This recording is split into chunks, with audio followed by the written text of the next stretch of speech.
Assalomu alaykum China Motors muxlislari. Biz keyingi mashinamizni obzor qilishda davom etamiz. Biz bugun zavoddamiz.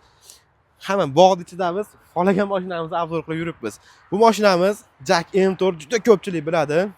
Jack M4 xarakteristikalarini ko'pchilik biladi. Bir qator eslatib ketaman. Jack M4 mashinamiz hozirda 9 kishilik keladi. B-Pro bilan haydatsangiz bo'ladi. Mashinamiz 2 atmosferli motorda. Atmosferli bo'lgani bilan bu bemalol metan ham propan ham qo'ysangiz bo'laveradi-da.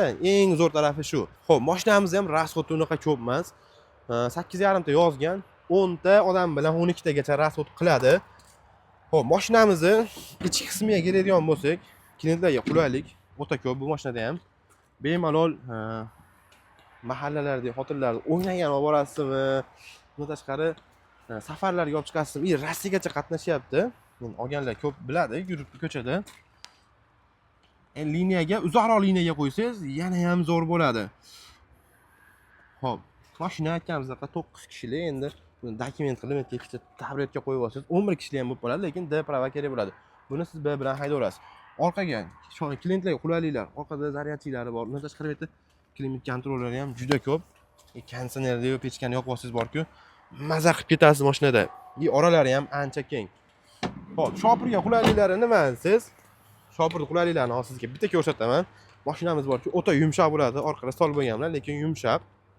Men o'zim ham necha marta shu mashinaning orqasida ham ketdim. Ko'chada, liniyalarda. Ichiga o'tirsangiz borki, ancha keng mashina.